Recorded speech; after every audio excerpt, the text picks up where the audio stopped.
Hello and welcome back to Monday, Newbie Monday, where we're talking about mods on Riveting TV. In part one, we went through the basic mods that Highflyer uses in all his videos, and you guys have seen them on and on throughout all his videos for the past year. And Locastan has been introduced, who made all the mods.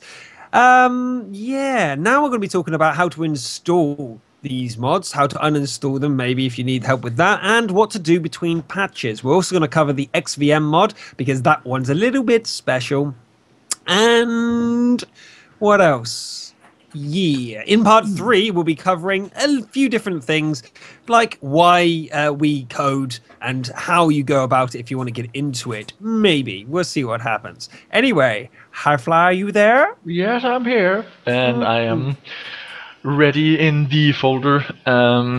Mods will always go into recently introduced in the World of Tanks patches is the res mods folder, so you don't have to go into the res file and edit and overwrite and copy and save backups and all that crazy stuff to get mods working. They've created the res mods where you just go in there and they've made a folder with the 0.8.0, and from there the mods that you get are already made specifically to just be put in here. If they're not, then they're probably used to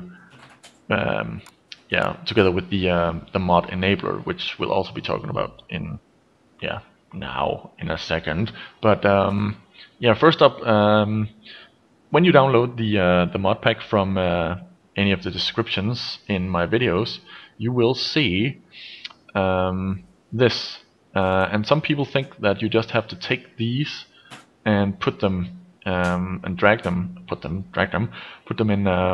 in res mods, just like dragging them. And I get a lot of questions why they're not working, and I put them in the folder and it should be working, and no. This is a little bit more tricky than that, because you have to, when you go inside the mod pack, you have to go inside the folders. The folders tell you what is inside these, what these mods do. And why have you done that like that, Locastan? Yeah, because I wanted to give the people give you guys out there an option what you want to do with your mods and what you want to have, and maybe things you don't want to have. It's all up to personal taste, and I want to leave you this choice. If I put them all together into one big mod, for example, or in this case, Highflyer would have to explain which files to delete to get rid of, for example, the angles mod or the clock in the garage or whatever you want to customize with it. This way you can just take the packages you want and leave others you don't want. Yes, and that makes it very simple when you get that.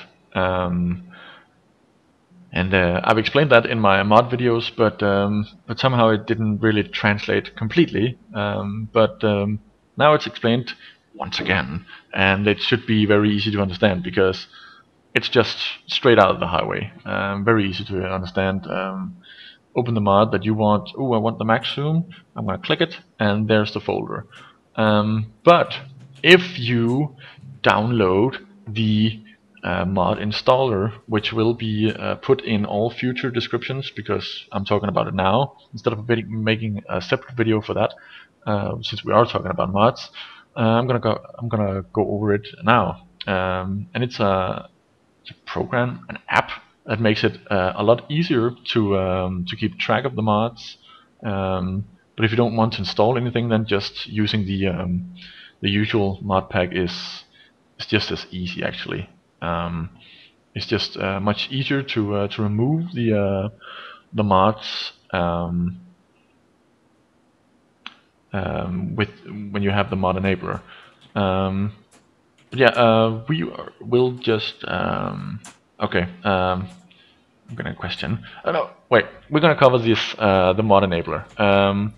It's going to be in the description on every single future video, but if I can find it, if we can find it, we're going to put it in the chat now or a little bit later. But we're going to post it in big letters and stuff like that, so you won't miss it. But anyways, as you can see, when you open the program or the RAR file, then you will be met with two files, which are these: a big folder that says mods and a program that says mod enabler. And you just put that inside the folder with all the other World of Tanks files. You don't put it into res mods because then it won't work. You just put it in the root folder, and then you can take from the mod pack and put whatever mod you want inside the mods folder. As you can see, I put all of my or all of Locastan's mods in here. And once you put them in there and you open mod enabler, then they will appear on the right side. I'm just gonna deactivate all the mods. And right now, if I started the mod if I start up World of Tanks, it would be default, because all of the mods are on the left side over on available mods. And if you click on one of them and push on the enable selected mod in the middle, it's going to be moved over to the activated mods side. Now I don't know if you can answer this, Locastan. When the program moves it over to the activated mods, do it just automatically go in and copy the files into the res mods folder? It copies the files from the mods folder where all the subfolders of the package are extracted to when you set this up, and copies it into the res mods folder. It just takes the folder structure it finds in the mods. I've completely used. You will see in every mod the res mods 080 and then whatever folder the mod should go into inside the res mods, and the program just looks for this and puts it where it belongs. Oh, that's very nice. I have something else. Oh, I have the Even tank trees without the res mods, it would like before the devs put the res mods folder into place, it would actually back up the files that were there before that would be replaced, and upon deactivating the mods, it would just put back the backup. So it's a really powerful tool for any modding use, not only World of Tanks, but also other games where you want to have some mods. Yeah, and it's really, really easy to use, and you just have to click on the mod that you want, and just click it, or you can drag it over on the other side if you want that. You can also select several mods and activate them all at once, or deactivate them all at once. Yeah, and yeah, it's just actually makes it a lot easier.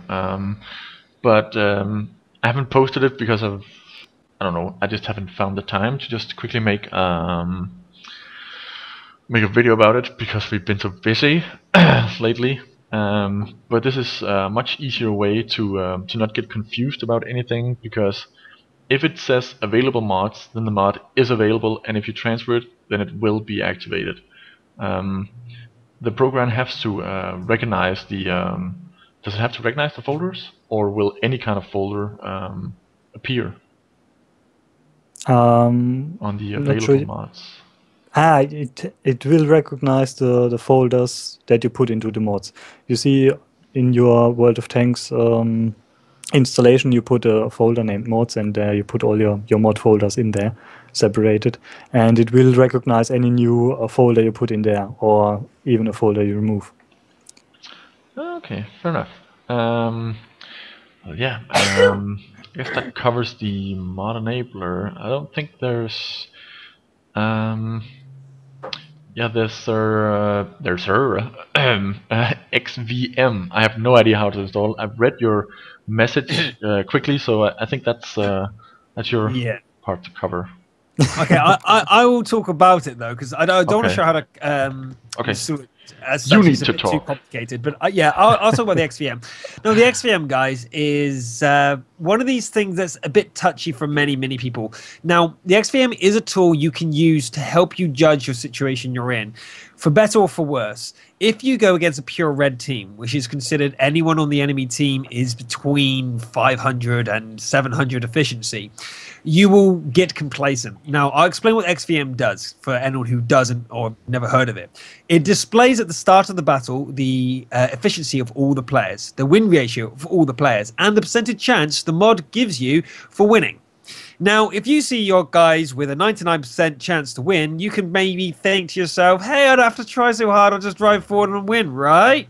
Well, that can also lead you to absolute sure doom. I've seen teams with 99% chance to win on XVM go down in flames. Now, as you know, I don't mod. I did go through a phase of having the XVM for one patch back at like 7.2 or something, and that was because all my friends were doing it. All my clanmates were using it and telling me that it was the thing to do. So I installed it, I saw about it, and it was pretty cool for a while. Now, the thing with XVM is that you can abuse it also. If you see people with red efficiency, noob, ew, God, we've lost the top tank's red. Oh my God, look at that AMX50, 12K games played, 850 efficiency, noob. That's abusing the guy. He may have low efficiency for many reasons, but that is not cool. Right? That's what people do, and it's not cool. And that's why XVM is frowned upon, because people do that a lot. They insult the players because they have low efficiency, and efficiency doesn't mean anything. In the sense of, it does mean something, but it also doesn't mean necessarily what you think it means. For example, someone with good stats or good efficiency, let's say, I say good, not great, 1300 efficiency, you can easily get that by being a bad player.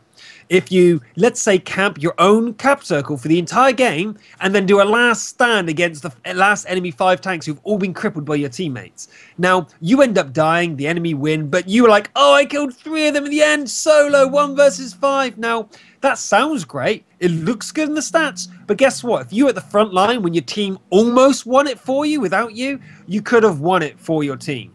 So your stats can be completely misleading, and you can farm them incredibly easy by going into, let's say, tier 2 games with a platoon of 3 of the gold tank, the was it the 38H gold premium tank. Now, if you do that with gold ammo with 3 of you, you're going to win almost every single time. You can raise your win efficiency, you can raise your cap points, your defense points, your number of times you've been hit. The only thing that doesn't go up is your damage rating, but that doesn't matter because you've got all the other stats going up. It's so easy to abuse the stats. So the only thing the XVM is good for, or what I do, I don't use the XVM, I use the website, what's it called, WT News or something. If you search for the efficiency calculator, you'll find it. I use that to judge my own performance. The way I play the game will be constant. Now, if my efficiency is going up with me playing the game that I play every time, then I am getting better. I'm doing things that's making my team win more. If my win percentage is going up, I am doing things that are making the team win. I am doing things that do more damage. I am doing things that makes me die a lot less. Things like that are something you can judge with efficiency. Your own performance, not somebody else's. Because if you look at 2 people's stats, you might think that one person's great, one person's bad, but they could be equal in the things that they do. Like a scout player who actually scouts correctly will have very low damage, but he will have damage that he did by spotting, which isn't counted.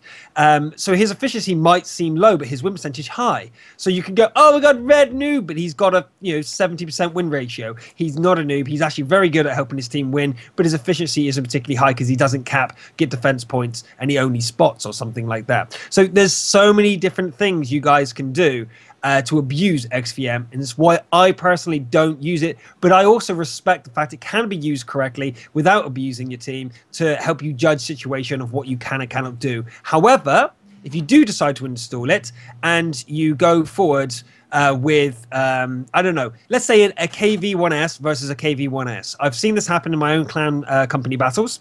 One of our KV-1S is like, don't worry, that guy's a red player, I'll take him out. Drives into the open, chasing this red player down a street, and before he knows it, he's dead because 3 other KV-1Ss shoots him. So a red player got him killed because all he saw was, oh, he's a red player, he can't kill me, I'm a green player. And that is such a dangerous tactic to get into your head. I'd rather treat every single opponent as the most difficult opponent I'm ever going to face and treat them with the highest respect. And that way you'll get to be a better player. What is your opinion of XVM, High Flyer? I've tried it a few times, but once you've been put up against 3 or 4 purple players in a statistic that is important, not amount of battles or I wouldn't say win percentage, because that's not really his doing. If it's the efficiency, then unless it's a platoon, if the win percent is very high in a platoon, then of course I'm gonna fear them. But if the efficiency is purple or very dark green with 3 against 1, then it really demotivates me. But it made me go for them. But then again, it's not really something I like to see, that how the teams are balanced, because the matchmaker isn't perfect and it doesn't really go into all of these stats, so it's really not a very good tool to determine how good the battle will be, because a bad team can beat a good team if the good team think, alright, we can beat these noobs. And yeah, that's I really well, didn't actually, like it. I'm going to stress on that point you made a minute ago about the win percentage not being that important because he didn't really do it. That's your words. But I totally disagree on the basis that every action you do affects the team. And now, think of it this way, and it's mathematical. If you are a team of 15 and everybody on the 15 team does okay, you have a 50-50% chance of winning, in theory, right? Because if everyone performs averagely, you have a 50-50%. So if you perform above average, you just raise the average chance your team has to win. You then account for if one of your teammates do badly. So if you do slightly better and your team do slightly worse on one of your team members, that's balanced itself out. So the more people who do slightly better on your team, the higher chance you have to win, right? So that can obviously work in some games and not others. If you have like 10 guys on your team who are utter noobs and don't know what to do, fine, you're going to lose. It happens, okay, guys? But you can actually work with them. Bad players aren't always bad in every single way. I know plenty of bad players that are good in singular fights. They know how to fight. They just don't know where to go. They don't know who to target, but they're pretty good in a fight. So if you support them, or maybe give them some advice, and they're not the sort of ragers, not everyone rages, believe it or not. And you give them some advice gently, not just scream at them. Don't go, oi, red noob, do this because I'm better than you. Just say like, hey guys, if we go this way, or you watch the flow of battle, and we'll do this in more situation awareness videos that we will come up with soon. If you watch the way the flow of the battle's going, and you support the right flanks at the right times with yourself, you can give yourself such an advantage to your team and support these lesser players who are going to become better by watching you, or just support them to do the right thing at the right time by leading a charge or backing them up while they're dying. If the enemy are targeting him, then they're going to die. If they don't read or understand English, then you can affect them in that way, but you can still read what they're doing. You can still see what they're doing. And if they're going out into suicide in the open, they're still taking shots. They're distracting the enemy. And that's still an advantage that you can take advantage of if you're in the right position. So if 3 guns just shoot at him, you then can go out and take a shot at the 3 guns. So there's something you can get out of everybody, no matter how bad they are. Okay, that's not necessarily true. Some people really are truly terrible. But it's something to think about. Over 1,000 games, you're not going to have that 10 bad people that are truly bad. If you think that, then you might be one of the bad players. You need to start thinking about how you can affect your team and not how your team is affecting you. Yeah, that's good. But again, I was just saying, if a platoon of win percentage in purple were the only thing purple on their team, then I would be scared. But if I see only one of them, then I wouldn't be so much discouraged. It also depends on the tank he's in. Yeah, for example. Yeah. If he's at the bottom or in the middle, then he's not that much making an impact. Yeah. Or maybe not. It's situational, of course. Yeah, of course. Right. Are we going to tell people how to install it? XVM? No, we won't bother with that today. Okay. There's plenty of tutorials out there if you search for how to install XVM, and I think XVM has a how to do it in the in the file that comes with it, if you so wish to do that. But to be honest, I'm against it, so I'm not going to share it. No. Didn't think about it. It was raised in the chat, and I was like, yeah. Right, so if we go into part 3, where we're going to talk about answer a few questions that has been asked in the chat, and talk a bit about mods, how to do it, what the individual files do, and things like that. Just little things to get you started. Yeah. Let's do that after the break. See you later.